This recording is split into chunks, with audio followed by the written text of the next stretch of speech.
Our beer of the week this week is Sam Adams. They're a Boston beer. They got Boston Lager. And Sam Adams, he was a founding father and he was a patriot. And this week we're talking about the AFC East. We're back on Purrfect Takes. I'm your host, Steven, joined by my co host, Jacob, and special guest, Jack Bitcon, to talk about the AFC East. The division has four teams that have reasonable playoff chances for one reason or another. Buffalo still looks like one of the best teams in the league. Miami's offense and defense are loaded and designed to play fast.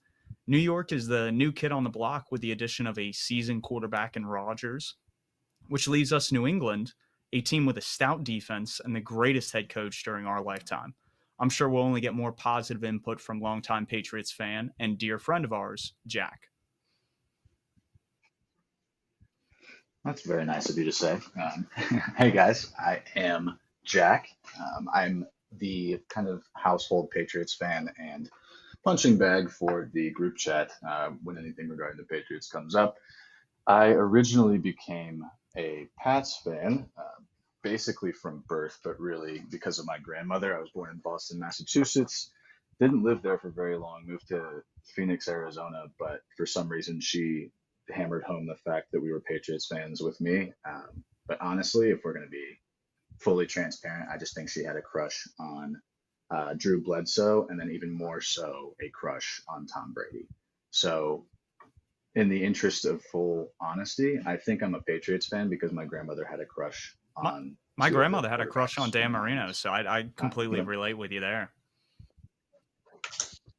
But you're a Panthers fan. Like that didn't lead to your lifelong fandom of the Absolutely. Dolphins. You know what I'm saying? It's a really goofy situation. And I really haven't thought it that like broke it down like that until right now, gents. But I'm thrilled to be here. I appreciate you having me on. I am your local degenerate Pats fan, checking into yet another white man with a podcast situation. Well, Happy to we be here. appreciate you being here. And since we have you, why not talk about the Patriots first?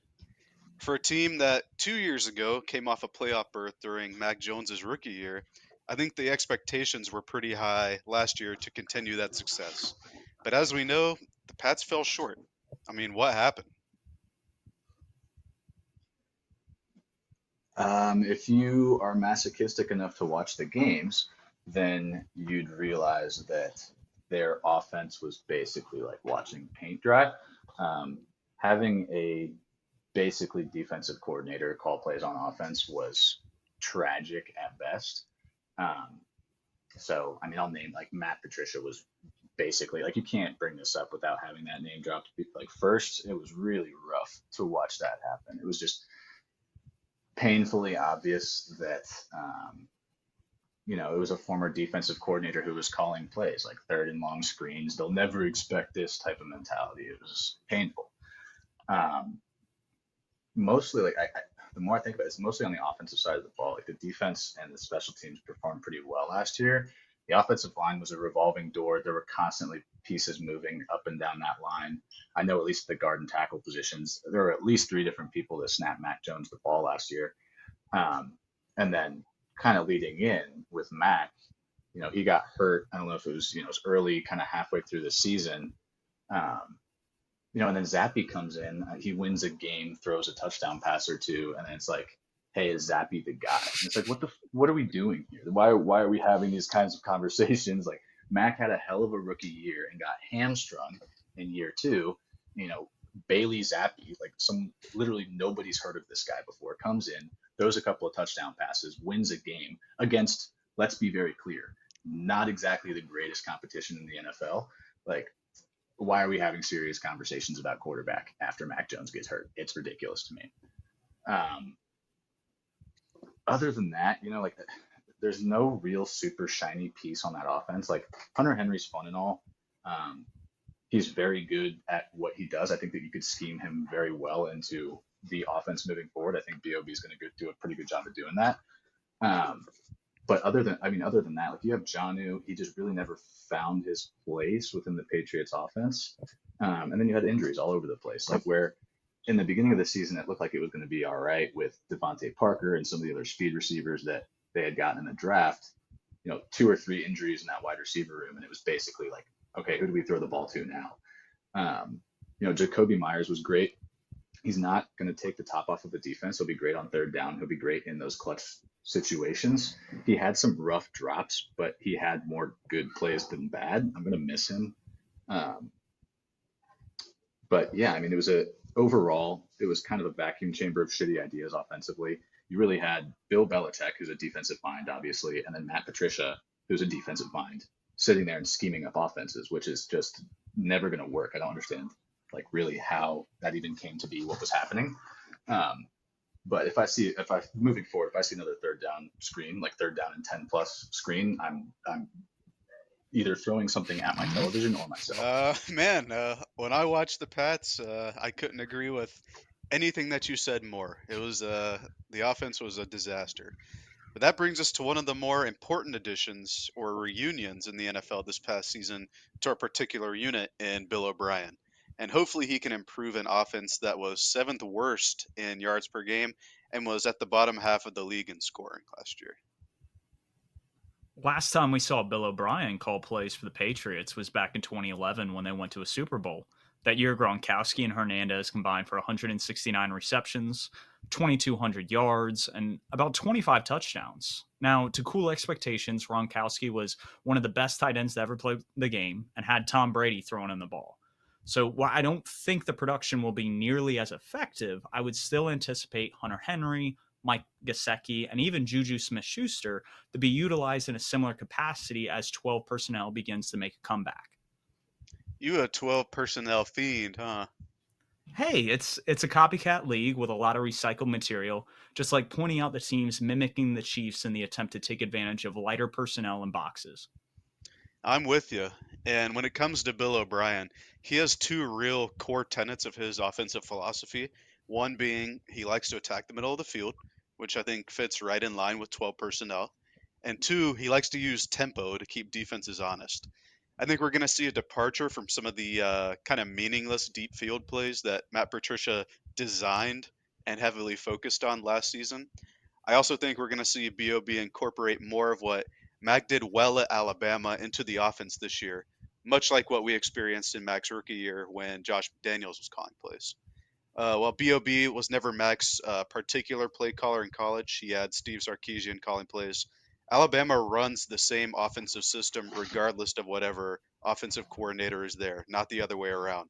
I think that's going to benefit the Pats offense this year, and especially Mac, knowing that Bill O'Brien has some familiarity with what he was successful with at the college level. Yeah, I think Mac has some pretty high expectations this year. Maybe not personally, but overall within the Patriots fan base, from what I see, on socials and on all that kind of stuff via the media. Um, and honestly, it's relatively fair. Like he had every excuse in the world not to perform very well last year. He got hurt. Everyone recognized that having Matt Patricia call plays was just absolutely detrimental to any sort of development that he was going to have. It was basically a push year. But to your point on deep shots, honestly, that was the most entertaining part of watching Patriots offense last year. Like it was first down run, second down run, third down. We're either running a screen or taking a shot down the right hand side of the field. Like it was really rough to watch. I would like that aspect of it to continue, the deep shots. Although I would like that to happen in a more strategic and designed way. And I'm hoping that Bill O'Brien will be able to draw something up to make actual use of the speed and talent that we have on the outside at wide receiver. There was basically no complex medium passing game last year. You didn't have much going across the middle. You might have had your occasional Jacoby Myers 10-yard in to just like desperately pick up a first down, but that was about it. Hopefully that adding Gesicki, like I don't see Gesicki as like a big bodied, hard nosed tight end. I don't really see Hunter Henry in that way either, but hopefully by using the combination of them and some of the bigger bodied wide receivers like Devontae Parker, we'll be able to get some of that inside passing game, that 7 to 8 or that 5 to 8 yard deep passing game up and rolling into this season. I think Mac has the head on his shoulders to make anticipatory plays. He showed it in his rookie year. He's able to zip the ball across the middle. Did he make poor decisions? Yes, every rookie does. But, like, I mean, you're in year 3. This is your third year, and to his point, he's not learning, this is not his third year developing into the same offense. But I think given enough time in this offense, he'll be able to make those anticipatory plays, those throws over the middle that will genuinely be able to make a difference between, a 58-second 7-yard drive and a 17 play, touchdown that lasts 6 minutes. Like it's a big difference. You're going to have a lot more versatility in your offense. I would expect the pace in the game management to be a little bit better. Like I think that there were some periods of time last year, like some of the games towards the ends of games, towards the ends of halves, things that you wouldn't expect the Patriots to portray, right? Like where it was, you're usually used to Bill Belichick making the right decisions at the right time for the right reason. And there were some times last year where you're like, what are we doing with our timeouts? We've got 3 timeouts left. There's 58 seconds left on the clock. Like what is happening?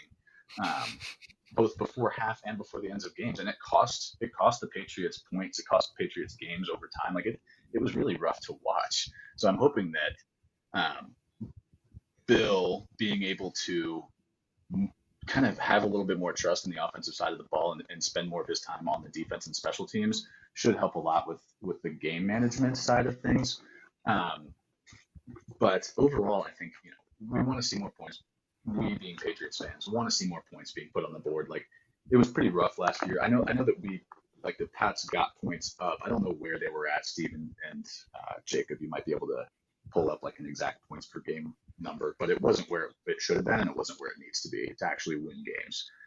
More sustained drives. Like I said, like there were multiple 58-second, 62-second drives last year. It's like we're basically just handing the ball back. You're punting twice in a row. And I want to keep Mac clean. Like he got injured last year for a reason. He was on the ground a lot. Like it was pretty rough. And while the tackle position may not be 100% addressed through the offseason and through the draft, I think that through a little bit of an additional scheming, and there are good offensive line pieces there. I think through the right scheme and through the right personnel, we'll be able to keep Mac clean a lot more effectively, thus being able to A, prevent injuries, and B, give him the time he needs to make some of those more complex reads and throws that are going to be asked of him in this Bill O'Brien offense. 100%. And I couldn't agree more on that front. I think what Belichick did in the draft also supports that. He addressed kicker and punter in the 4th and 6th round. He got interior offensive linemen in the 4th and 5th rounds. So he's definitely starting to restock some of those problematic issues. I think he's going to go back to being more the game manager he was and allowing Bill O'Brien to unlock that offense, because there was very little rhythm and there was a lack of timing last year, and that just showed up. And you want that corrected. You want that fixed so you're an efficient offense moving forward, so you develop Mac Jones and the quarterback he can be. And so that being said, I love the role Ramondre Stevenson has in this offense going into year 3. I'm intrigued to see how they utilize second-year back Pierre Strong. What I don't see on this offense right now, because they have a lot of different players that can fit different roles, they don't have a bruiser back.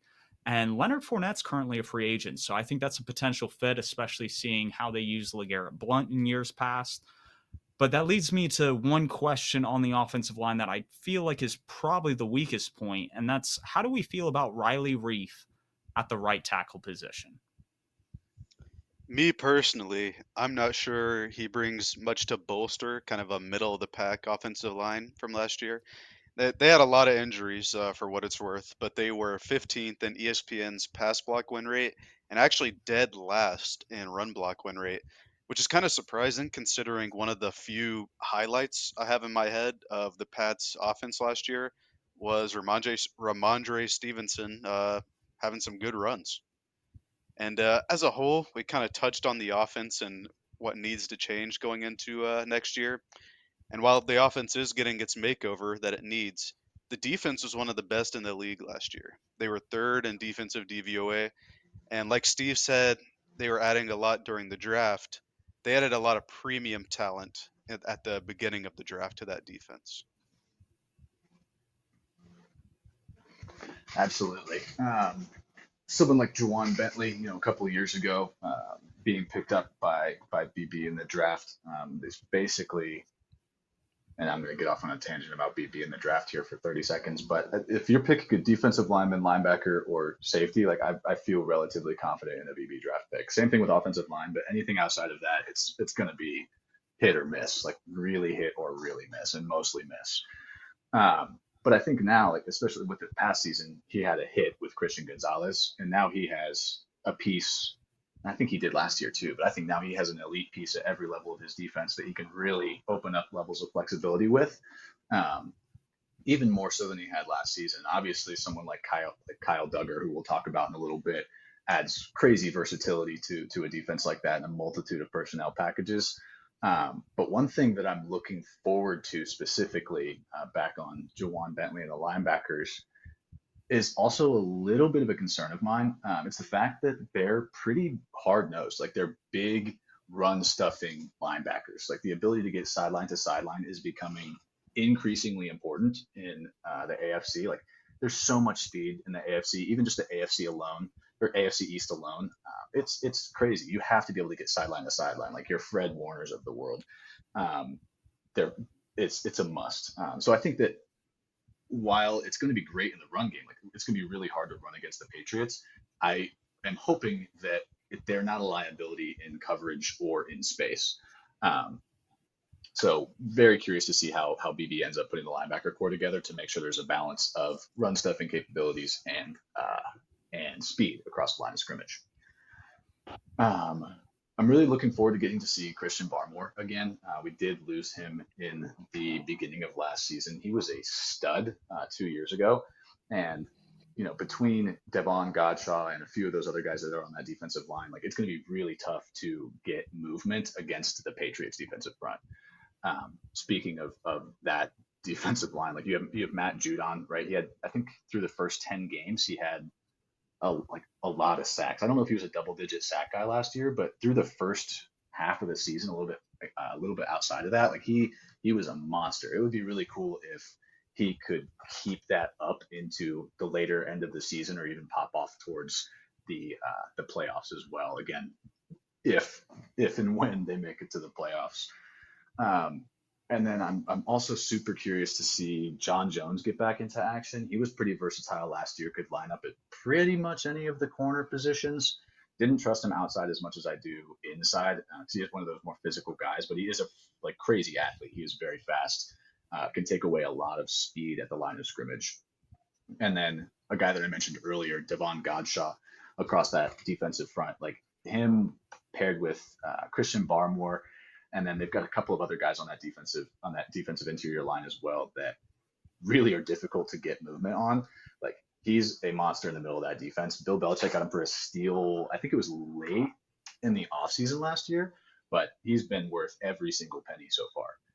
And then the last guy I've got kind of on my list of like who to watch this year, Jack Jones, who's been kind of he's been hitting Twitter a little bit today, but he was a really good young gun in the back of that Bill Belichick defense last year, and I'm really excited to see where he goes from here.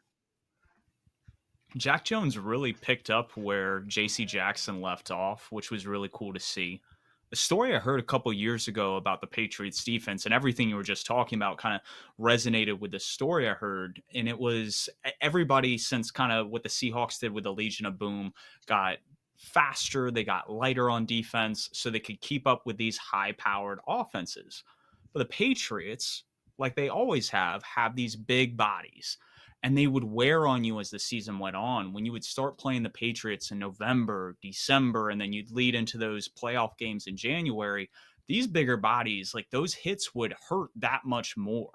And so that took a toll on teams. And it was one thing that Belichick always had that kind of gave him an edge.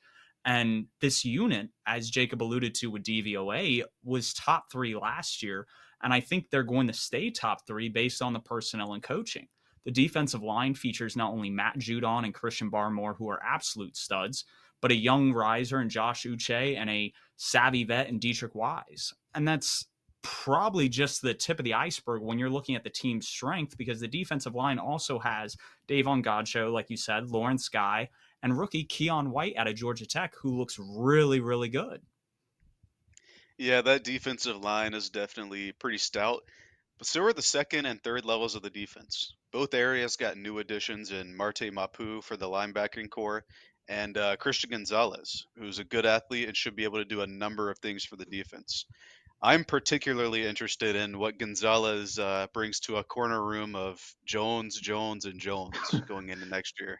To add that to the quarterback room of Jones, it's been Oh, I yeah. think Bill Belichick's just going for the air or the strategy of confusion, where it's just like, hey, they've got four dudes. They're just going by numbers now. You have to number them. Hmm. Jones 1, 2, and 3. But speaking of like the defensive backs, I alluded to him earlier. I'd be going crazy if I didn't like mention Kyle Duggar. I think this is going to be his fourth year in the league, and you can see he's becoming a leader for that defense. Dude is an absolute savage. Like he's been able to stay healthy, which is huge. And I'm literally knocking on wood right now because I can't afford to lose this man in my life. Um, but for 3 years now, he's been consistent and is a staple in basically every personnel package. Like he's always on the field. He's making plays. If he picks the ball off, like he's gonna house that shit. Like it's going to the end zone. And it opens up a ridiculous level of flexibility for Bill Belichick. I think the man plays like three different positions. He plays outside linebacker. He plays slot corner. He can rush off the edge. He plays safety. That's like what he's listed as is safety, but he basically plays everything. He's a bigger version of Jalen Ramsey that plays back further in the defense, the way I kind of look at it. But another guy you've got back there is Adrian Phillips. Like I think I was looking at the depth chart a couple of days now, and he's actually listed to the second string of the depth chart. But it would not surprise me at all if there are the majority of the Patriots personnel packages have three safeties on the field with someone like Duggar playing outside linebacker or something along those lines. Um, Now, I know we were talking a little bit about Nick Folk as well. I don't even know if you want this to be a topic of conversation, but I honestly like look. I love Nick Folk for making kicks and doing what he needs to do, but I honestly cannot emphasize enough how little I care about that guy leaving. We're gonna find another kicker. He was good, right? He had that streak. He had a great career. I think he was like 56 when he finally retired.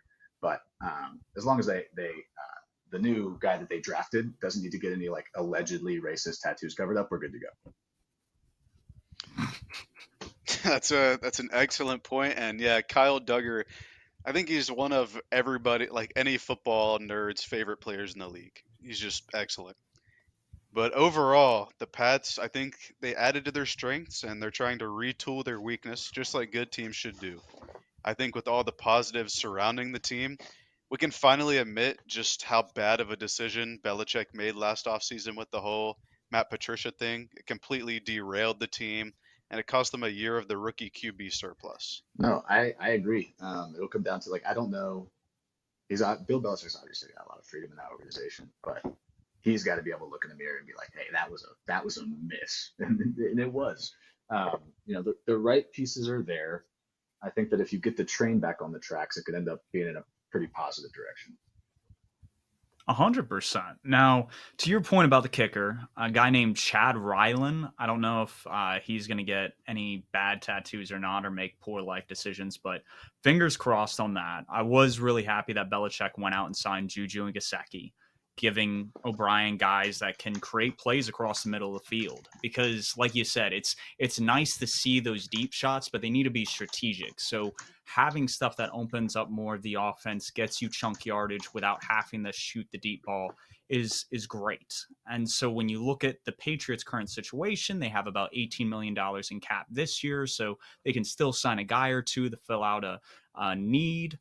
And then they have $107 million, which leads the league, to work with next year. So they can obviously then add in star talent, trade for a guy, go out in the streets, sign a big name, and really bolster that roster to make a playoff push next year. Absolutely. While three teams in the division are all in, the Pats are the one team that can kind of shake it all up next year. But moving on to one of those teams that's all in, and they've been all in for a couple years now, the Buffalo Bills. They were another team with a strong defense last year. They were fourth in defensive DVOA and an equally good offense that was second in DVOA and second in points per game. The Bills are hoping to keep those Super Bowl hopes alive. Yeah, and honestly, I don't know how you start this conversation without talking about Josh Allen. Like playing against him twice a year as a Patriots fan is really just it sucks. It fucking sucks. That's all you can kind of say about it. It's like playing against Patrick Mahomes. It's like playing against Lamar Jackson. Like there are those 4 or 5 dudes in the league that are just like, hey, you just do what you can. You know what I mean?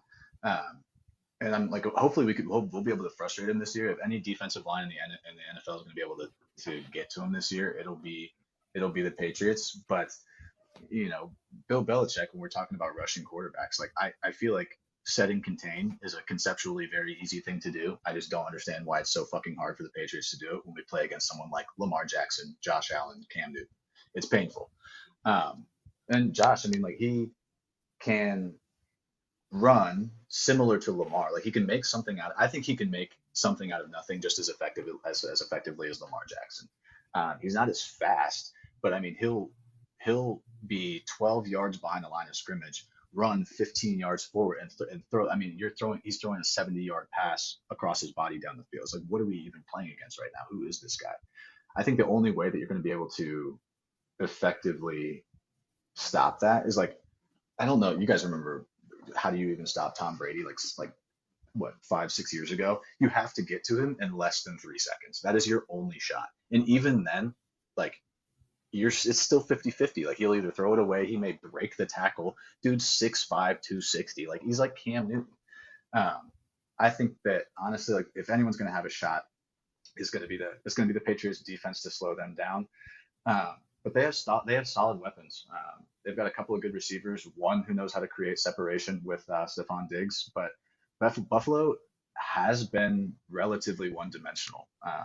I think that making them one-dimensional by taking away the running game entirely is probably the first step in trying to beat them. But overall, it's a really tall ask.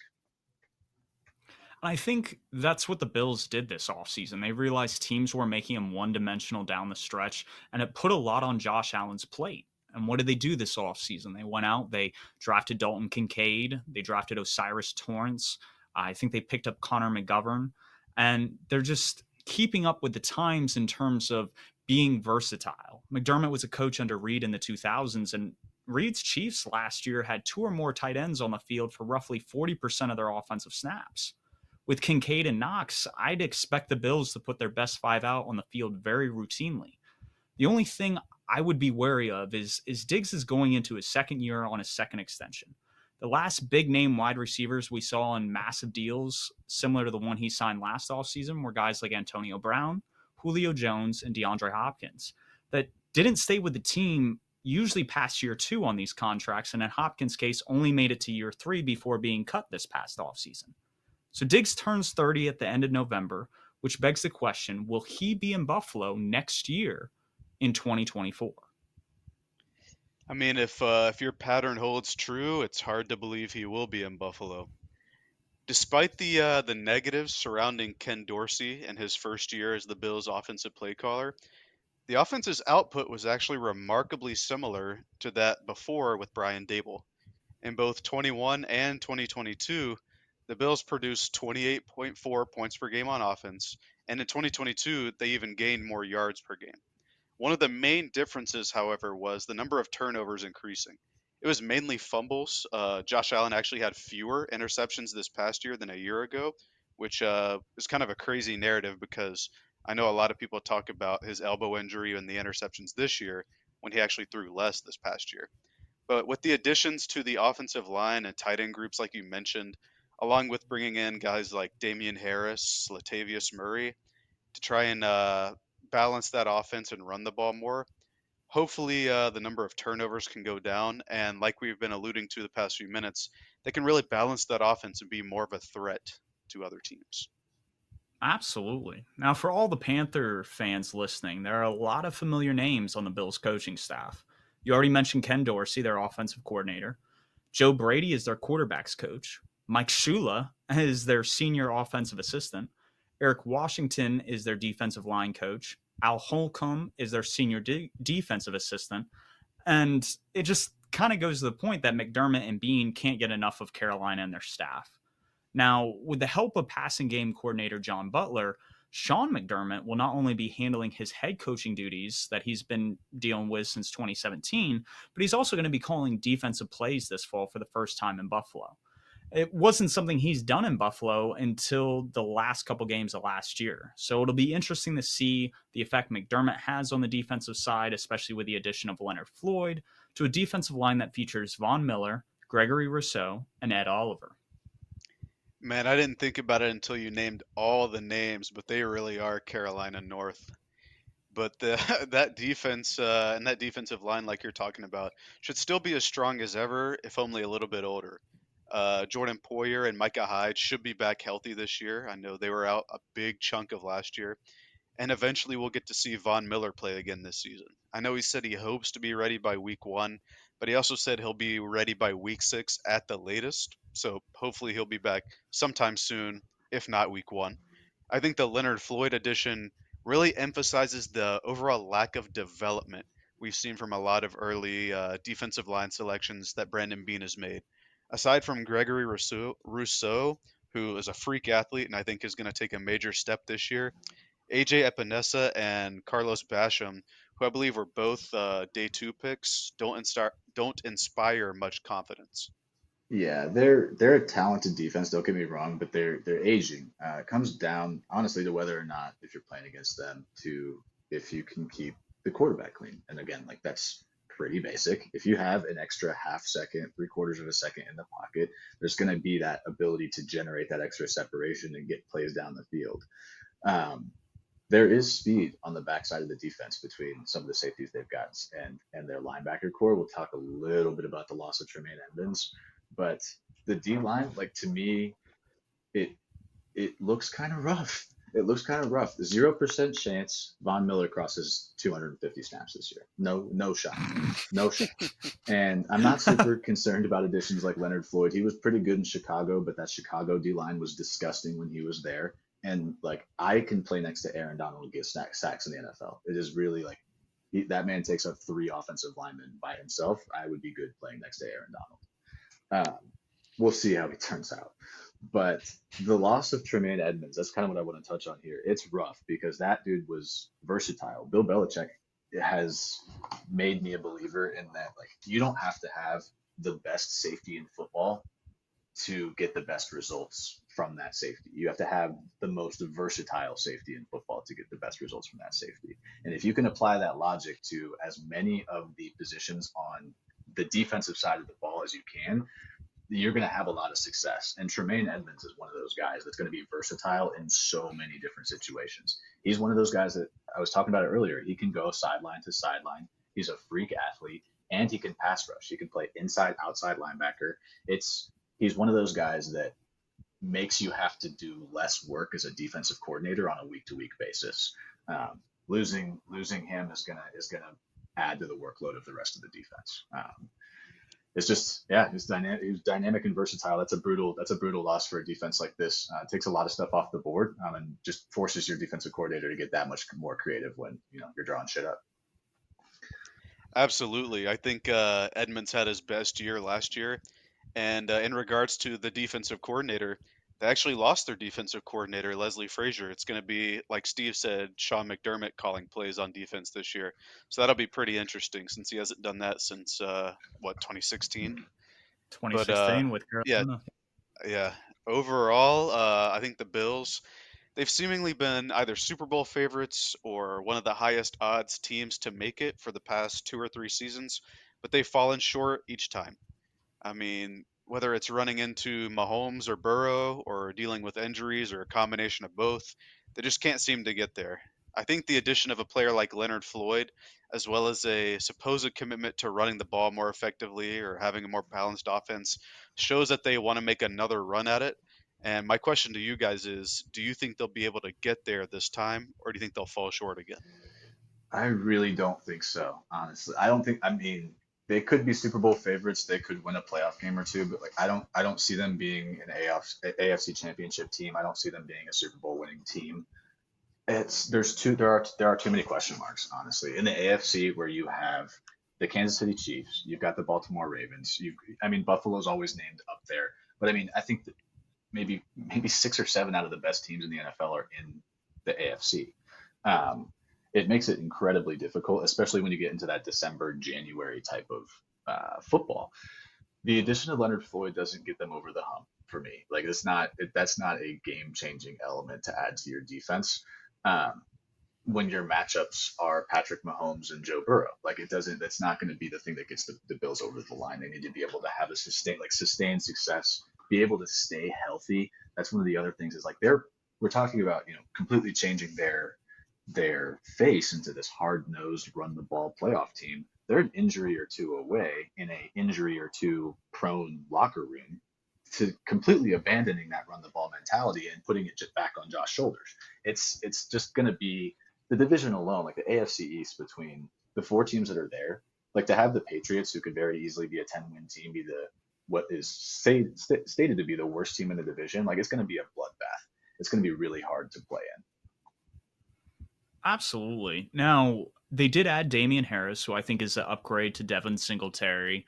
They are going to want to pound the rock, but that's more just to ease as much off of Josh Allen's shoulders so he doesn't have to be Superman all the time, because I think that's what it was leading to at the end of last year, and it just kind of fell apart. The wheels kind of came off the wagon.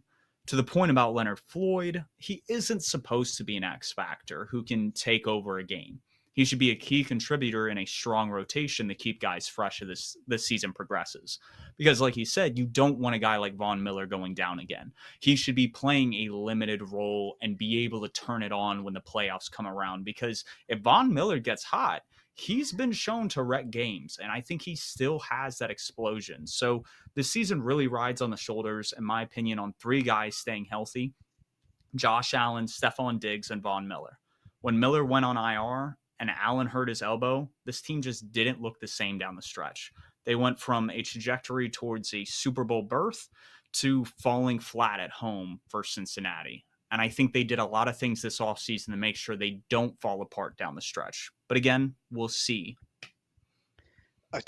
Another team that kind of fell apart down the stretch after a hot start for whatever reason, one reason or another, is the Miami Dolphins. They made a bit of noise last year under new head coach Mike McDaniel, who is not the Ravens defensive coordinator. That is Mike Yeah. McDonald. That's a throwback to episode 1. But this offense is tailor-made to speed blitz opponents, and it was pretty effective in doing so for a good chunk of last season while Tua was upright and healthy. Mike McDaniel is a true Kyle Shanahan prodigy. He has a high usage and efficiency rate out of 21 personnel. The Dolphins ran at 34% of their offensive plays last year, and Tua led the league with over 30% of his dropbacks in 21 personnel, while ranking 6th in overall efficiency. This allows McDaniel to window dress the threat of outside zone, which he brings from San Francisco. And if you guys have listened to the Play Callers by The Athletic, it's a great podcast series. And it shows that McDaniel, the reason why he stayed with Shanahan all those years is because he developed the run game. So being able to threaten that and then having speedsters who can attack vertically downfield with Hill and Waddle just makes this offense so diverse. Yeah, I had Tyreek on my fantasy team last year, and let me be very clear. He was responsible for between 30 and 40% of my points on a weekly basis.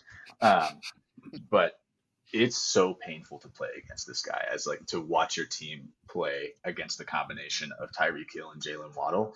I fucking hate it. It must be so much fun to sit there and draw up plays with these two guys that just get the defense completely twisted around. The problem is you don't have there's a level of human instinct to playing defensive football that you can't scheme for. You know what I mean? Like you can practice. When I see two people that run 4-3-5s crossing my face, I don't have time to make whatever call I have to make to my fucking colleague. You know what I'm saying? Like I'm not thinking about anything but trying to catch up with this man.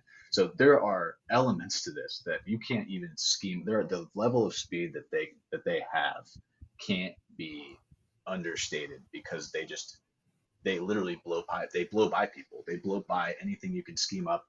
And the other aspect of both of these guys, you see it a lot with Tyreek Hill, but Jalen Waddle did it a lot last year too, is they can turn something they can get something from nothing, right? Like there'll be a situation where, I mean, it's Tua or whoever the fuck is throwing the ball for the Dolphins last year, just basically like hope chucking it, right? They're throwing it as far into the air as they possibly can, just hoping like, hey, one of those guys is down there, and Tyreek Hill's 5'6" ass comes down with it over a 6'2" safety. I don't know how it happens. Or someone catches a 4-yard slant. Sheds a tackle from some shit corner, and then takes it for 30 yards down the field. They're incredible athletes. It happened against the 49ers defense last year. Yeah, exactly right. Like they would just on the very first, or maybe the second play, Trent Sherfield slant 75 yards. It's really fun to watch, but God, I hate when the Patriots play against them, because there's just an element to it that you can't even, it's out of your control. They're just going to be very good football players. Yeah, you gotta play ultra prevent defense to stop it. You gotta drop all 11 in order to stop it. The offense is definitely deadly. It's just down to Tua at this point. I think he has what it takes to operate the offense at a high level. I mean, we saw it last year in the first half of the year when he was upright, but the Dolphins have still neglected to field a competent offensive line to protect Tua. I expect them to be at the bottom half of the league again this year, the offensive line, that is. And I don't know if they'll be able to hold up well against some of the super strong defenses that this division has. Just like Diggs, and I'm coming back to Tyreek Hill. He's entering his second year of his new deal, and something to be mindful of going in the next season is I don't see his speed dropping off anytime soon, but I do see Jalen Waddle, who is going into his third year. He's going to start to become more the centerpiece as Hill enters the back end of his career. And so when we're seeing all these plays develop, they have the playmakers. It's just a matter of, can Tua get them the ball? And that was the question all last year, because when it was in sync, it was beautiful to watch. But if that pocket is collapsing and Tua can't get the ball, or the backup Mike White can't get these guys the ball, it's going to cause a lot of questions and concerns. Yeah, I'm thinking back to that Ravens game from last year. Just seeing them make that, what was it, like a 42-14 entering the second half, and they made that comeback. I think it was 35-14, but yeah, no, it was definitely 35-14. Yeah, I mean, the skill positions are incredibly talented, but the defense also has a good bit of talent. You know, they've added players like Bradley Chubb and Jalen Ramsey over the past calendar year. They have a lot of young players like Jalen Phillips and Javon Holland that can blossom into stars. In regards to Phillips, I think he's going to be a guy that's going to be a breakout candidate this year. Maybe like a 12 plus sack guy, opposite of Bradley Chubb on that defensive line. Yeah, that defense is going to be solid, just like the rest of the defenses in the AFC East. You know, it's going to be like, it's just brutal. Adding Jalen Ramsey is just, you know, it's getting another ridiculously talented player over into the AFC East specifically. I'm literally waiting for this dude to get washed. Like, one of the most impressive things about his career so far is how long he's been so good for, at the position that he's been good at. If your defensive coordinator gives you basically free reign to choose which position you want to play and how you want to line up in that position, like you might as well be like back up the Brinks truck, bro, because you're one of the best defensive players in the league. And paired with Xavier Howard, like, I don't know how you get separation on those outside corners.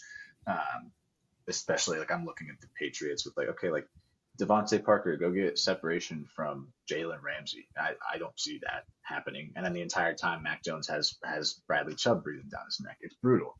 It has the potential to be a really disgusting matchup and take a lot away from an offense.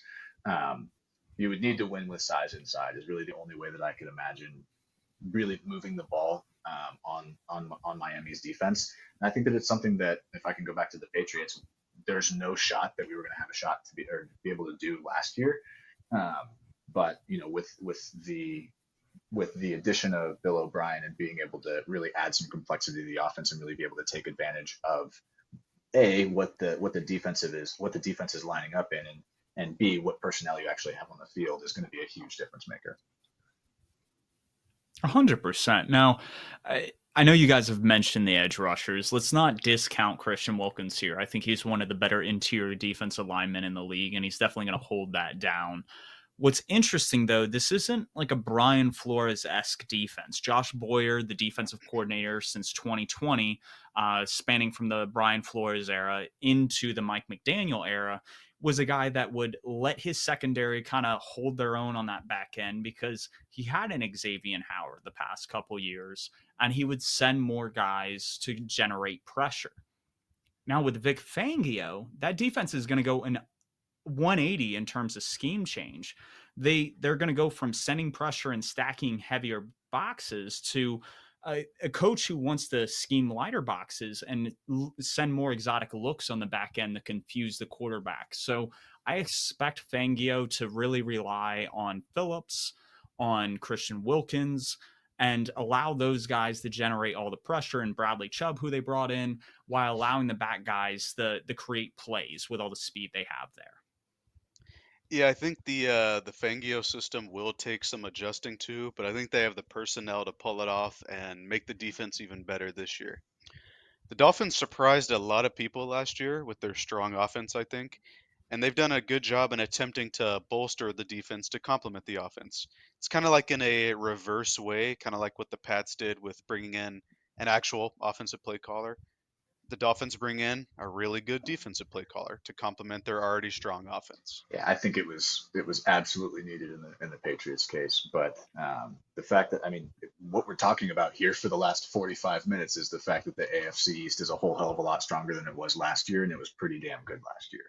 Um, I think that, like, if and I can preface this by saying I think that what they're doing to Tua Tagovailoa by sticking him out there on the football field is criminal. But if they can keep his brain from melting out of his ears, the Dolphins have a shot to be pretty good. We'll see if McDaniel can keep his momentum up with the play calling, or if he's going to get picked apart by some of the defensive masterminds in football. I think that having set one of said defensive masterminds on the, maybe we can debate mastermind, but having a really good defensive mind on his staff may help prevent that kind of picking apart of the scheme that we see with so many of these other young coaches as well.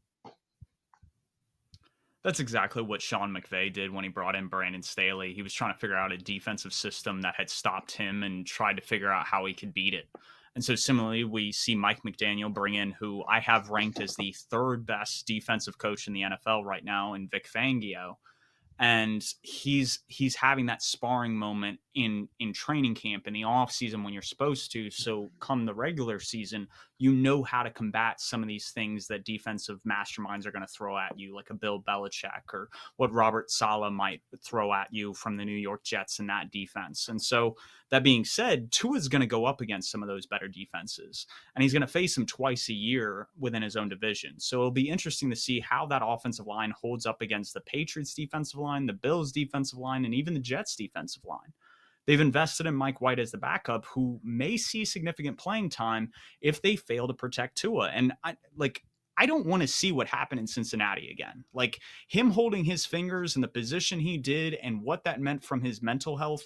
This is a guy that needs to understand that life is more important than football. And I hope the coaching staff around him realizes that as well. Good coaches do that. And I'm afraid the Dolphins aren't going to pull that trigger, and Tua is going to have serious repercussions. This is the same organization that tried to pay Brian Flores to lose, by the way. Absolutely. Yeah. And that's what it's sad to see, because these are people at the end of the day that we're talking about. It's a sport we love. We want to talk about it from an analytics standpoint, but this is a person. This is a life we're talking about. Absolutely. I think Tua needs to do what's best for himself, and hopefully the team can help him with that. You mentioned Mike White, and he came from another team in the division. That's the New York Jets. We largely know what the other three teams are capable of to a degree, being we saw they have like quarterback consistency. We've seen what they've done. The Jets, however, are the exception. They were a young team of talented and athletic players on both sides of the ball last season, but they were hamstrung by a QB that just doesn't look the part of an NFL QB. But now they've added one of the best to ever do it, in my opinion, the best to ever do it, and are looking to make a run at the division. You're hilarious. Yeah, they added Aaron Rodgers. Again, here's another enormous, gigantic player like fucking top 10 player in the league coming over to the AFC East, the AFC. Um, but yeah, speaking on Zach Wilson, he looked like he came from BYU. What do you want me to say? Has a BYU quarterback ever succeeded in the NFL? Like, that man looks like he No. spends a lot of Kohl's cash, is what he does.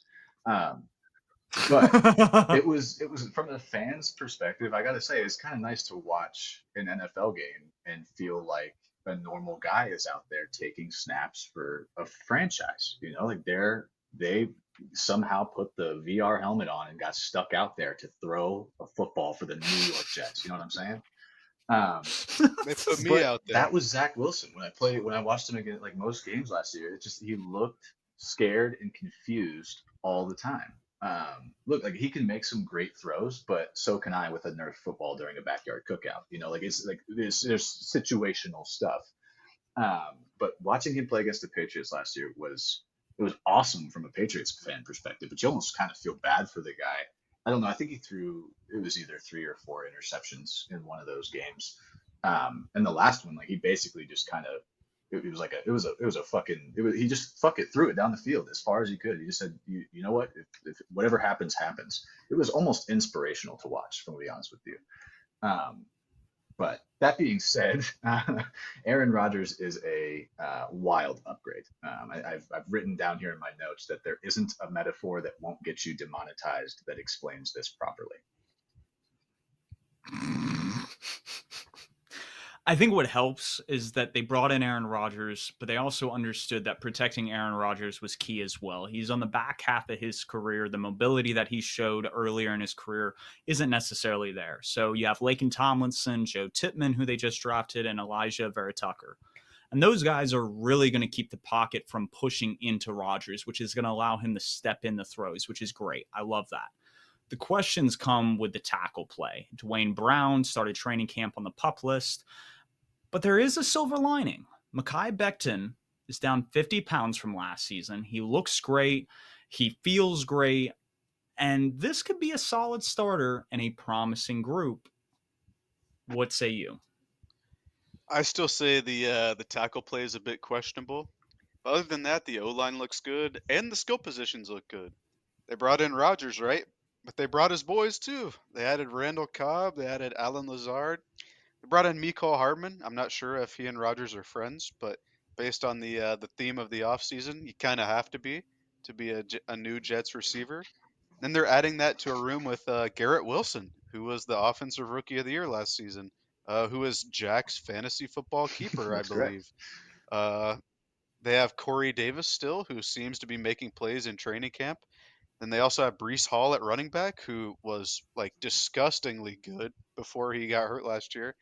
And they add Michael Carter, who filled in for him and did a pretty good job. And they drafted Israel Abanikanda out of Pitt. This is a guy who had 6 touchdowns in one game. I think it was the Virginia Tech game. That was one of my favorite game film to watch for this past draft class. But this is looking like one of the deeper skill position groups in the league, and one of the deeper skill position groups that Rodgers has had in quite some time. And then moving on to the defense, they're also pretty young and talented. They had another Rookie of the Year winner last year in Sauce Gardner, who is apparently Rodgers' new best friend. I know they put out a video what was it, 2 days ago, where Sauce is gifting him a chain in the weight room. They seem to be hitting it off pretty well. He They're he was wearing that chain, like that was his thing. That was awesome. Yeah, Like him opening it, wearing it, Sauce putting it on him. It was great. That was awesome. yeah. Their defensive line is pretty. It has a good rotation, I'll say that. And their linebacker group, even though they still have pretty solid guys in C.J. Mosley and Quincy Williams, I would say that's where like the weak point of the defense is. But overall, the defense. This is another stout defense in a stacked AFC Yeah, I East. think you could very well have all 4 defenses in this division finish in the top 12 to 15 defenses overall. Um, it's going to be really wild to watch. You mentioned Sauce Gardner before. He kind of headlines a pretty nasty defensive backfield with Sauce Gardner, Reed, Whitehead, and Adrian Amos. If they all stay healthy, you'll be able to blitz all day long. And again, I think it place more emphasis on being able to attack the defenses in the AFC East down the middle of the defense. I think this is another one of those defenses that you have to do that with. They're going to be strong on the defensive line. They're going to be strong at the cornerback position, and at the safety position, you have to attack those linebackers however you can. Um, the secondary is going to be crazy versatile. It's going to be pretty sticky in coverage. It's going to be really hard to get that extra separation that quarterbacks are going to need to make the throws. Um, but if you're able to generate enough push with your offensive line and keep that defensive front off of your quarterback for that extra half second, 3/4 of a second, I think it'll be possible to move the ball through the air on this defense. Absolutely, which I think begs the biggest question on this team if they're going to make a Super Bowl push is that most recent championship teams typically have three pass rushers that can really get after the quarterback. The only teams to make the Super Bowl since 2018 typically have three good to elite guys on the defensive line. And the only exceptions to that are Mahomes-led teams and Brady-led teams in the Super Bowl. Outside of that, like, you really need guys that can get after the quarterback if you're going to win a championship. Absolutely. Like last year, the Eagles had Hassan Reddick, Hargrave, and Josh Sweat. The Rams and Bengals had guys like Aaron Donald, Von Miller, Leonard Floyd, and then the Bengals had Trey Hendrickson, DJ Reader, and Sam Hubbard wreaking havoc. That Bucks D line in 2020, which absolutely decimated the Chiefs O line, had Vita Vea, Shaq Barrett, Devin White. And then going even further back, another team that played the Chiefs, the Niners, had Nick Bosa, Eric Armstead, and DeForest Buckner. So just that seems like the rule, three guys, right? And even though Mahomes-led Super Bowl teams don't meet the three reliable pass rushers criteria, he still had Chris Jones and playoff Frank Clark on all three of his Super Bowl trips. So what does this have to do with the New York Jets? Outside of Big Q, who just signed a fantastic extension, he got his payday. It was, I think, a $96 million deal over 4 years. Is who else other than him is getting after the quarterback? You have John Franklin Myers, who's a solid player, Quentin Jefferson and Solomon Thomas, who will provide the Jets good interior depth, and a guy like Jermaine Johnson is a good run fitter. But these aren't pressure generators. So that leaves Carl Lawson and rookie Will McDonald. One of them may be able to provide the extra little bit of juice to help put them over the top, but I think Joe Douglas should still try and add another viable option, either via trade or free agency preseason, maybe before the trade deadline. But he's got to make a push if they're serious about that Super Bowl berth. Absolutely. You got guys like Clowney and Unique Ngakoue out there who should be Panthers pretty soon. But if they're not Panthers, they should take a flyer on them, absolutely. And what the Jets are betting on overall is that Rodgers is enough of an upgrade over Zach Wilson to win them, what, 3, 4 more games? They were still 7-10 last year. They just need a competent QB. My only question with what they've done is, will it be enough? We've talked at length for the past almost hour now that this division is one of, if not the best in football. And like we said at the start of the episode, all four of these teams have a really reasonable shot at making the Yeah, it's playoffs. going to be really interesting to watch. The Jets made the biggest improvement you could make at the most important position on the field. I think they still have to come together and play as a single team with a single goal, which is like I know that when you're talking about the NFL, how is that not what they're all doing? It's not. They're worried about getting a bag, bro. That's what's happening. They need to play as a single team with a single goal, which they haven't done in almost a decade. If your fan base is looking back on the glory days of Mark Sanchez, it's time for you to make a change, like signing Aaron Rodgers. But we'll see what ends up happening. It's gonna be really interesting. We'll see how Rodgers fits in. This team has some serious young talent. We've talked about it, especially from last year's draft class, and they're trying to capitalize on a very small window. In a crowded conference, I'd expect Aaron Rodgers and company to make the playoffs, especially with how their schedule looks after the bye, which leads us into our segment, the top 10 editions. So, who's our first guy on the list, Jacob? I mean, it's self-explanatory. He was a top 10 or I think he was the number one loss last week when we did the NFC North. It's Aaron Rodgers, right? I mean, Zach Wilson was maybe the worst QB in the league last year, maybe for the starters. and they bring in a guy who's a multi-time MVP, who's not too far removed from a back-to-back MVP campaign, and yeah, he should just be the upgrade that they need. Oh, and by the way, they have his old play caller at offensive coordinator in Nathaniel Hackett, so they Yeah, shouldn't that's skip going him. to be painful from a Patriots fan perspective. But on the other side of things, we number two we've got Bill O'Brien. I think this is interesting at number two because in the context of the situation, it is a huge, huge addition.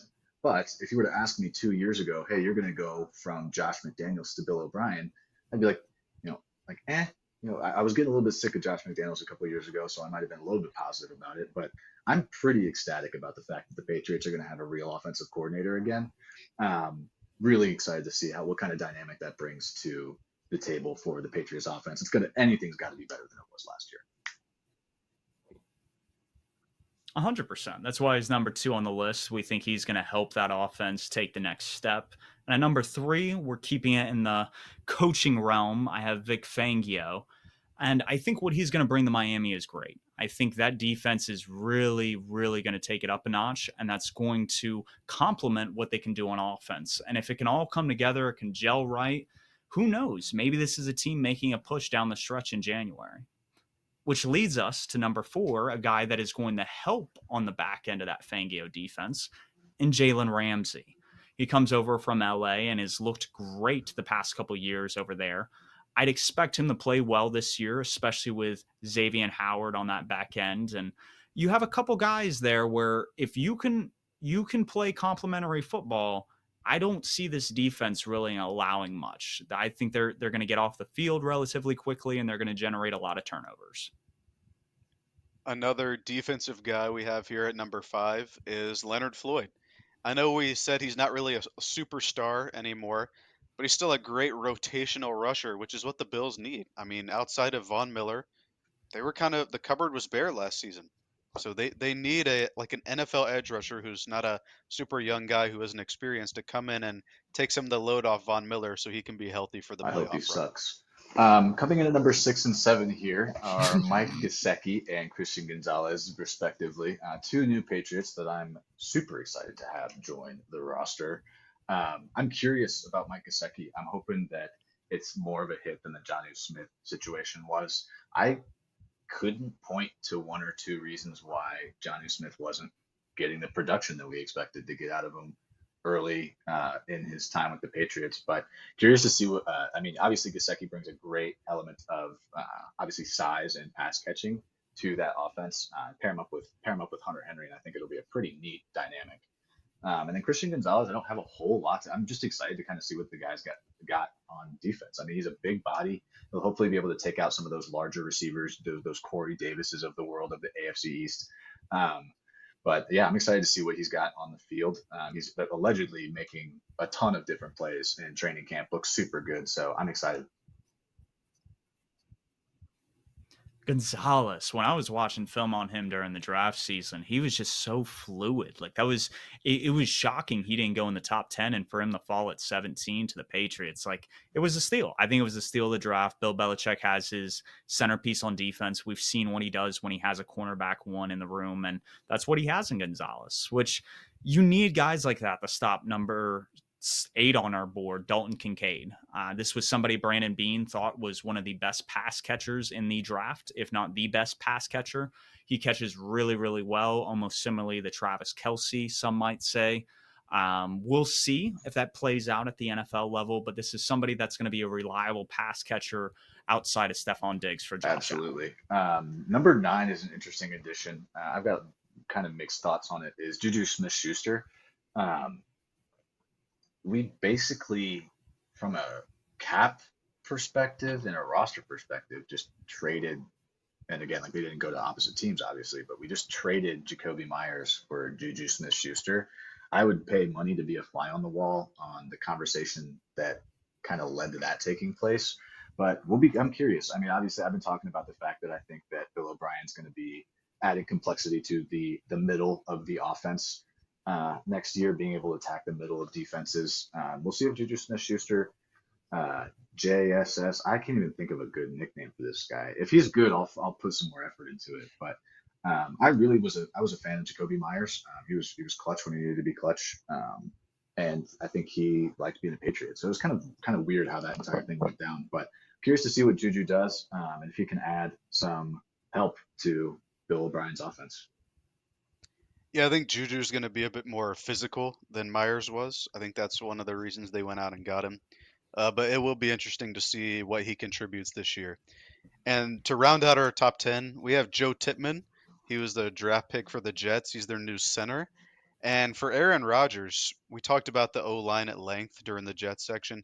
You need a good O line around him. I mean, he's not getting any younger. We need to protect him. And so, getting a guy like Joe Tippmann, who was one of the better interior guys in the draft, I think he's gonna be pretty good for the Jets and just help protect Rodgers overall.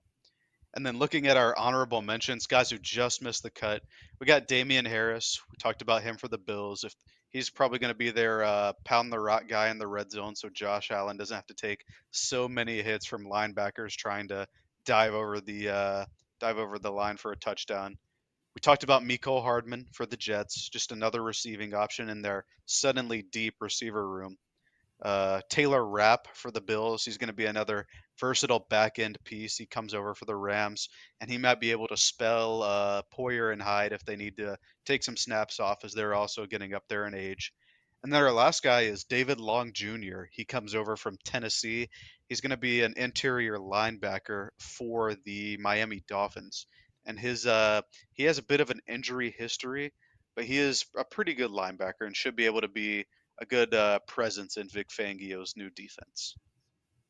Absolutely. And a guy that highlights the top 10 losses from the AFC East is a defender in Tremaine Edmonds. It was interesting. We saw Matt Eberflus trade Roquan Smith and sign Tremaine Edmonds this offseason, a linebacker that's going to fit more of his scheme.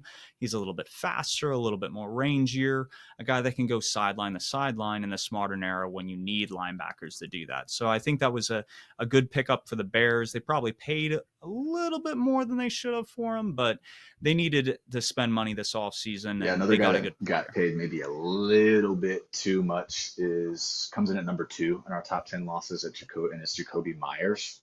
Again, we just talked about the addition of Juju Smith-Schuster as kind of like a push in terms of receiver for receiver. I was a fan of Jacoby Myers. I think he's going to be great. He's a great possession receiver. Anything 10 to 12 yards down the field, not a speed guy, but anything 10 to 12 yards down the field, he's a pretty sure-handed guy. So. It'll be fun to watch him where he's at now, but it definitely is a loss for the Patriots in that wide receiver room. He made a lot of plays last year that kept drives going. Absolutely. And another guy that hopefully will keep drives alive for the Cleveland Browns is Elijah Moore. He got traded this past offseason from the Jets to the Browns. Very explosive wide receiver. It was just hard for him to get opportunities and targets when you had Zach Wilson at quarterback. And after they started signing some of Rodgers' guys, the room was getting a little bit crowded and he had to go. So hopefully he'll make plays in his new location and get his payday. But that's to be seen.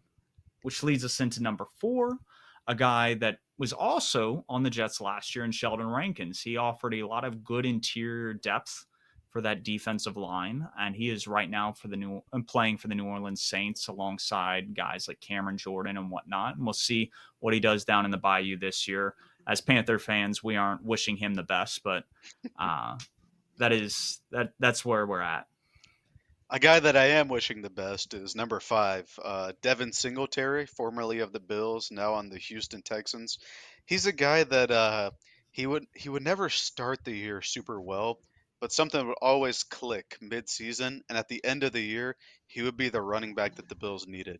They obviously replaced him with guys like Damian Harris and Latavius Murray, but hopefully he goes on to have a good year in Houston this year. And then number 6, a guy that's staying in the division, it's Mike White.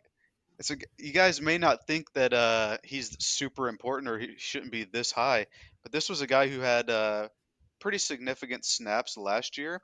And for a guy with Tua's injury history, specifically head injuries, you never know when the backup QB is going to need to be called upon. We saw it with Teddy and with Teddy Bridgewater and with Skylar Thompson last year. They both played significant snaps. So the backup in Miami is an important piece, and that's going to be a tough loss for the Jets and a pretty Yeah, good I pickup for the mean, you Dolphins. could, if Aaron Rodgers did not come into this division, Mike White would probably be the starting quarterback for the Jets next year. Like, let's just be really honest with each other. He, at a lot of times last year, was better than Zach Wilson. But enough about number six. We'll move on to number seven, Jonnu Smith. I'm a I'm a big Jonnu Smith fan. I think that he was one of those guys like I'm talking about, like versatility and being able to do a lot of things. Jonnu Smith basically defines that. Um, he's able to work out of the backfield. He's able to work from out wide. He just wasn't getting the touches. I don't know what it was. I don't know if it was he just wasn't able to get separation. It just never really worked with that Patriots offense that was being built, even in that first year when I believe it was McDaniels was still there. I'm curious to see, what he does. He's a freak athlete. I think he's gonna, if he fits into the right scheme, I think that he could be, a 700 to 800 yard receiver, a 5 to 6 touchdown guy. Um, yeah, I'm a big fan of his. That leads us into number 8. It's another loss for the Bills. That's Isaiah McKenzie. He was kind of their gadget player on offense last year. I know they kind of replaced him with Deontay Hardy, but McKenzie did play a pretty sizable amount of snaps as their wide receiver 3, and he should have a decent year with the Colts this year as they kind of revamp their offense. And then another loss for the Bills at number 9 is their defensive play caller Leslie Frazier. I know we're kind of cool with Sean McDermott calling defenses and stuff because he was pretty good at it in Carolina. But the Bills' defense has been really good the past couple of years. I think they were fourth in defensive DVOA. I think that's what the number was earlier. And to lose a guy who's calling plays like that, it's not an insignificant loss. And so I think they're gonna feel his loss this year, even if they're a good defense again. Just his leadership and his Yeah, he's experience gonna of make calling he's gonna plays make on this division defense. even harder to play in. It wasn't like it was already hard enough, but hopefully with the addition of number 10, I guess 10's kind of a loss and an addition. He stayed in the same division as Mike Gesicki. Um, I'm glad that the Patriots got him. I'm glad that he stayed in the division. I'm glad that he's on the Pats roster. But from the Dolphins' perspective, I mean they've got weapons. They've obviously got weapons out wide with Waddle and Tyreek Hill. I'm not sure where this leaves them in terms of that tight end room. Like, I don't know if there's a lot of depth there. I don't think they can do a whole lot of 20x personnel to figure out, multiple tight end packages. We'll see. I think that from a skill set perspective, Gasecki obviously specializes in the receiving side. I'm not sure how he is as a blocker, but I think it's just Tua a lot of the times last year, and I actually had Gasecki on my fantasy team for a while too. Would use him as like a last resort because like while Waddle and Hill were great with um, if they were able to generate that separation, they were great after they got the ball in their hands in the open field. But I mean, if it was like if Tua was screaming in his helmet, he was looking for Mike Gesicki to try to catch the ball somewhere. So that's always a loss. I always see a solid tight end as a really good security outlet for a quarterback, and I always hate to see someone like Tua lose one. Absolutely. Yeah. Having a security blanket, like he said, and hammers the point home.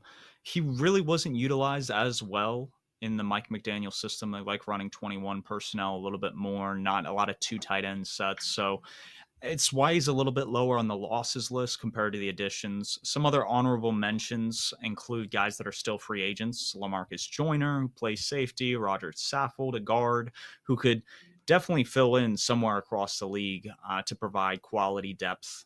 Isaiah Wynn is now with the Miami Dolphins. He'll try to help that offensive line. It's not saying a lot that he doesn't make the list.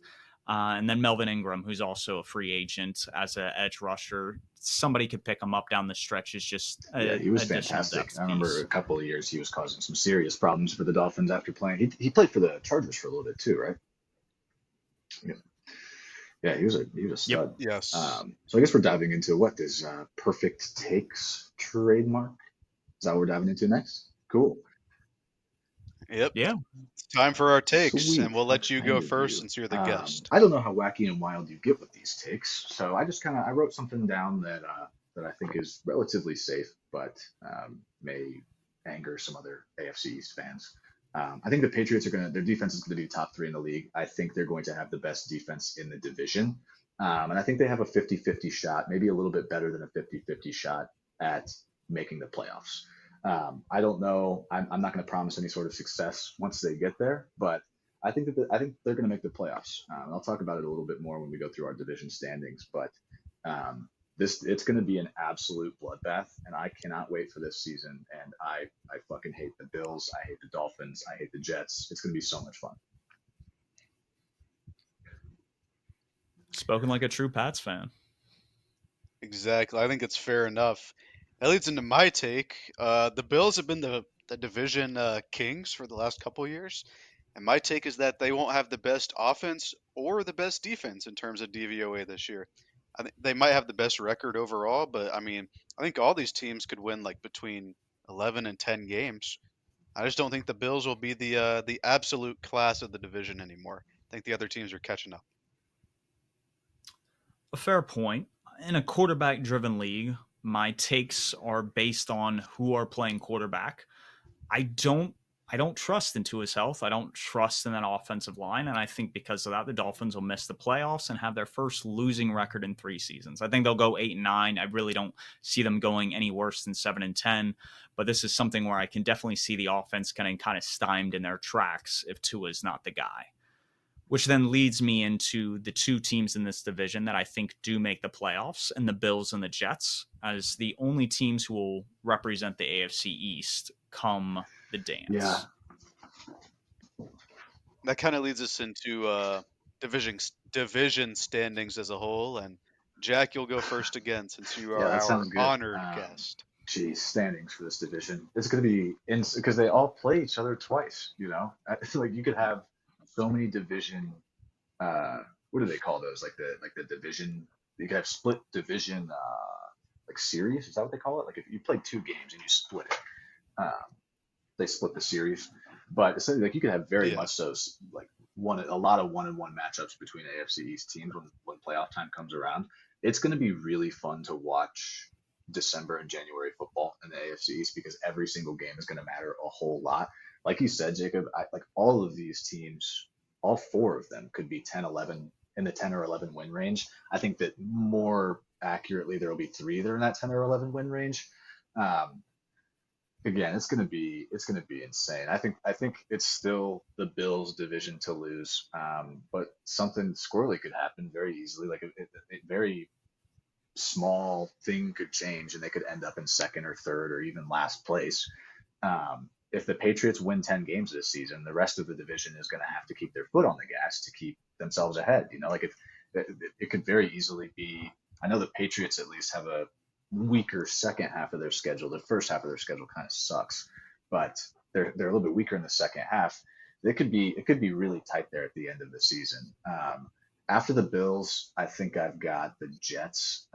Adding Aaron Rodgers, like it just adds that element of like, okay, you're a playoff team. Like Aaron Rodgers doesn't play for a non-playoff team. You know what I'm saying? They're going to be in that 10-11 win range. They'll be sitting behind the Bills in my prediction. And then after this, I said there are 3 teams in the division who could end up in that 10-11 win range. I think if the Patriots have some key wins in some big games, like if they beat the Cowboys, if they beat some of those non-AFC teams, or even some of those big AFC games that they have during the middle of the season as well, it's going to make a huge difference towards the end of the season. You could very well have, teams that have an additional win that don't make the playoffs. It'll be really interesting to see. And then in third place, I've got the Patriots. I think that they're going to come in third again. They're going to be another one of those 10-11 win teams. I think 11 wins is their ceiling and 6 wins is their floor.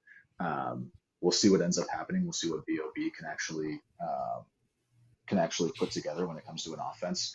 The Patriots won a reasonable number of games last year, basically without an offensive side of the football, which gives me reasonable hope that with an established offense, they'll be able to actually put some points on the board and win some games. I think Mac's going to go through a huge evolution. I don't know. I'm hoping this wasn't some sort of fucked up AI, but I saw Mac Jones throw a football like 65 yards in a training facility the other day. That had me pretty excited. Um, and then, yeah, like Bill O'Brien in any other set of circumstances is not a thrilling addition to me. But right now, I'm pretty thrilled to have him as part of the coaching staff.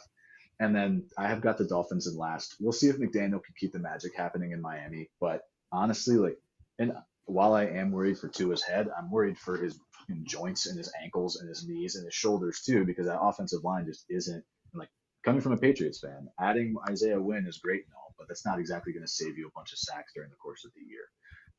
I think that between the uncertainty around Tua and the inconsistency around putting points on the board, I think my faith in Miami is just it's not strong in a strong division. I think all of the points you've made are 100% valid. For me, this is definitely the hardest group we've done so far. I think the Bills are the model of high level consistency over the past few seasons. And if they're really committed to having a balanced offense and protecting Josh Allen, I still think they're the team to beat in the division and one of the teams to beat overall in the AFC as a whole. Now, on my notes here, I'm going to deviate a little bit. Over the course of the last hour, you guys have talked me into having the Jets in second. I mean, they were just one of the better teams in the league last year. They were just hamstrung by Zach Wilson. And if Rodgers can play like Rodgers, even not even MVP level Rodgers, if he can be competent, just like the 10th best QB in the league, that's a really good team. So I'm gonna have the Jets in second, which means I'm moving the Dolphins down to three. I think their defense is going to be able to make a big enough improvement under Vic Fangio to pair with that strong offense. Like you said, Jack, and like we've talked about, it's just going to come down to Tua. But if he's upright, I think they're a really dangerous team. That means, lastly, probably Yeah, much to whatever. your disappointment, I would have the Patriots. I just think the other teams, yeah, I just think the other teams overall, like as a whole, are just too strong. And with what the Patriots went through last year on offense, I think they have some catching up to do. However, with their huge cap space going into next offseason, like we talked about, we could see the division looking a lot different in even just 2 years. 100%. But as it stands, I think this is the Bills' division to lose. They reloaded this offseason and will make a statement, I believe, early on about their Super Bowl intentions. I think the Jets are rejuvenated and will make a playoff push and give their fans something to be excited about since Mark Sanchez. The division overall gives off AFC West vibes from last year. A lot of promising talent. Looks to be one of the best divisions in football, but only two teams are going to make it come January. I don't trust Tua's health, like I've already said, and I don't think Mac is good enough to put this offense over the top. I think there's a lot of things to be excited about, but I think they're just going to be on the cusp, which leads us into our final section of the day, Carolina Panthers and training camp news. Jacob, what do Well, you have for us? well, before we get to that, let's just be clear with all of Yep, our rankings. So, Jack, you have correct. it's Bills, Jets, Pats, Dolphins. That's your ranking. All right, I have Bills, Jets, Dolphins, Pats, and Steve, you have I have Bills, it the same way Jets. And I've got Jack has Okay, it. Yeah, Bills, Jets, Pats, no Dolphins. numbers Okay, to back so all mine of up. our Yeah, first I two think that teams the are the Bills and same Jets are the top with two in the Bills, division. Jets. Okay, yeah, but like we said, it's a bloodbath. I mean, all four of these teams I think can make the playoffs. But yeah, let's move into the Panthers segment of our podcast. We are a Carolina Panthers podcast. Looking at training camp news. It's time to talk training camp. The rookies reported this past weekend, and by the time this episode is posted, we're recording on a Tuesday late afternoon here. The veterans have already reported, so training camp is officially underway. absolutely. We're recording this on a Tuesday, so tomorrow will be the first official practice for the Carolina Panthers down in Spartanburg. The heat and humidity will obviously play a factor, so practices are scheduled in the mornings. They usually start around 10:15. On Saturday, July 26th, we have the Back Together event at Gibbs Stadium, also in Wofford. And FanFest is on Wednesday, August 2nd this year. Usually a Saturday event, but this year it's on a Wednesday. Both are good opportunities to catch the team if you don't want to watch just a regular practice. Absolutely. And for us, we will be watching a regular practice. We'll plan to be in Spartanburg at Wofford College on Saturday, August 5th for that day's practice session. This is going to be my first training camp experience. I believe it's your first as well. So I'm pretty excited. We are going to have to stay hydrated though. That Spartanburg heat, all the stories I've heard about it is it's pretty dangerous. It is. No, you start going a little bit more south. That sun doesn't play around. So we'll definitely be hydrated, maybe bring a little sunscreen. And after that practice on Saturday, the New York Jets will be in town for joint practices on Wednesday, August 9th, and Thursday, August 10th. This will be a good time to get a good look at Rodgers in a different uniform. Those practices wrap up training camp leading into the first preseason game where we host the New York Jets on August 12th, I believe. Yes. And I'm definitely excited to see practice in person this year. In particular, I want to see some of those famous training camp battles, which are always a big part of decision making towards some of the edges of the 53-man roster. I think Panthers fans know we have quite a few spots that are up for grabs on our squad. And I want to start with the edge two position or who's going to start opposite Brian Burns. Hopefully, over an hour in, we still have you guys on the edge of your seat. And with this position, I agree. The spot is definitely up for grabs between YGM, Barno, Marcus Haynes, DJ Johnson.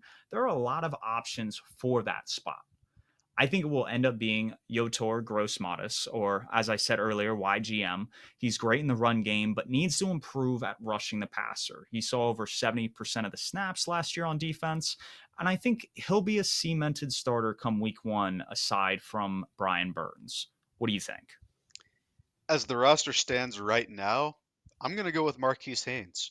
Joe Person wrote about it in The Athletic, and Billy Marshall and John Ellis talked about it on their podcast, The Roar.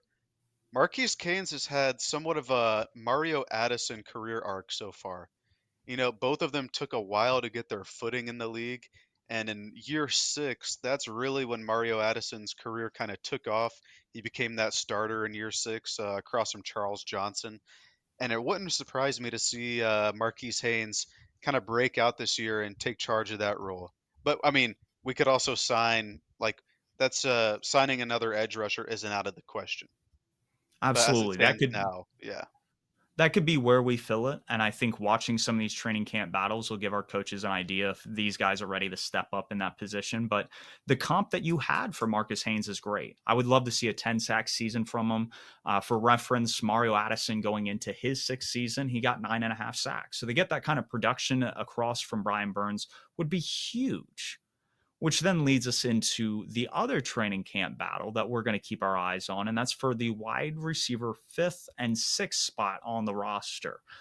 Now, the top four spots are locked in. I would say Terrace Marshall, DJ Chark, Adam Thielen, and Jonathan Mingo are all locks, which leaves those two spots left. And I think they'll be filled with the likes of Laviska Shenault, Shai Smith, Demir Bird, and Derek Wright. I think the last two spots will end up going to Wright and Bird. Wright formed a report early on with Bryce Young, giving him the nod over a guy like Shai Smith. And Demir Bird is a seasoned vet that's been with his team before and that the coaching staff kind of handpicked this offseason. And he'll be influential not only in the offense occasionally with gadget plays, but also on special teams. The last spot can kind of be a toss up. I could see it being Laviska Shenault because he has a lot of big play potential as well. I definitely think Demir Bird has a chance, especially with his return ability. I think he's still the last Panther to return a kick or punt for a touchdown. I remember that Jets game, I believe, in what is it, 2016, 20 no, 2018, I believe, where he returned the punt. But I'm gonna go with Laviska Shenault and Derek Wright as the final two. Chenault is a guy that our GM Scott Fitterer traded for around this time last year, and I'm not sure he's ready to give up on him this early. He has that big play potential, and Derek Wright might be the more surprising name. But like we touched on in episode one, Wright and Bryce Young had a bit of a strong connection during OTAs, and you always want to give your rookie QB the guy that he trusts to catch the ball. Just like we brought in Hayden Hurst and Adam Thielen, you want those security blankets. You want a guy that's on the same page, especially with somebody that's inexperienced at the NFL level. So, like you said, I think Derek Wright will definitely be one of those final two guys. Now, switching to the defensive side for the last training camp battle that we're really going to be attentive towards is the cornerback 2 spot across from JC Horn. Horn is a lockdown corner. We know what we have in him when he's healthy. Dante Jackson, who we paid last offseason, should be the starter, but he's coming off an injury. And if he doesn't return the form, maybe we see a guy like Keith Taylor take a step in year 2. He showed a lot of promise last year as a late round draft pick. And I would definitely be okay seeing a little bit more from him. Who I do not want to see more of is CJ Henderson. He had so many forgettable moments last year, including plays that cost us the division in Tampa. So it's one of those things that isn't somebody I want to see on the field, because that's somebody who's going to just give up explosive plays and be something the offense wants to pick on throughout the course of a game. Yeah, I couldn't have said it better myself. We need or we could really benefit from some competition in that corner room.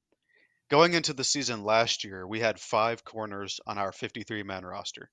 Those being J.C. Horn, Dante Jackson, C.J. Henderson, Keith Taylor, and Stanley Thomas Oliver, but he played more of a special teams role.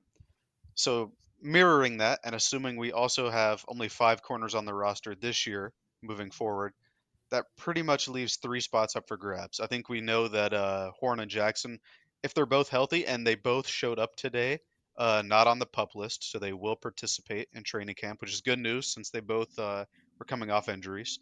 I think we know that those 2 guys are probably the starters. So that leaves 3 spots up for grabs. And for those 3 spots, much to your dismay, I think C.J. Henderson will be one of them. I think Keith Taylor will be one of them. And for the last guy, I have the undrafted free agent Rajon Wright from Oregon State being our 5th corner. I don't think Fitterer is willing to give up on Henderson just yet. He paid a pretty hefty price for him. And while he did have a lot of negative plays last year, he also had the few and far between really good plays. I'm thinking about that Atlanta game in overtime where he picked off Marcus Mariota and drove us down, or he brought it back, I think got us within the 20 or something like that. And that gave us a chance to win that game in overtime. Obviously, we didn't. But he has the ability to make the play. He just needs to be more consistent with it. Keith Taylor is a guy that had a lot of upside in his rookie year when he was thrust into action early. I think about that 2021 Vikings game where he lined up against Justin Jefferson for a lot of the time, and while he didn't lock him down, he did a pretty good job against him. So between Taylor and STO, I think Taylor has a bit more upside. But I do think we need some new blood in that room, and that's why I chose Rajon Wright. And since we didn't bring in a corner in free agency, we did bring in Eric Rowe, but I consider him to be more of a nickel corner or like more of a safety. And we didn't draft a corner. Rajon Wright was the guy for me, and he's the guy in that last spot for me. I think that's a fair cornerback room for what we have. Hopefully, maybe there's some guy out on waivers we can grab. I'm excited overall of what Evero is going to bring to the unit. If Horn can play like Surtain, it's going to alleviate the pressure put on the rest of the secondary and could lead to an impressive defensive effort this year, jettisoning into maybe top 10, top 5 in DVOA with a lot of young, promising talent. And so with that, we kind of wrap up with the 3rd episode of Purrfect Takes. Had a lot of fun breaking down the AFC East and the upcoming training camp battles. Next week, we'll break down the NFC East with special guest Colin Dunphy to talk about the sale of the Washington franchise, Saquon's new deal, and the fight for the division crown between Dallas and Philadelphia. Until then,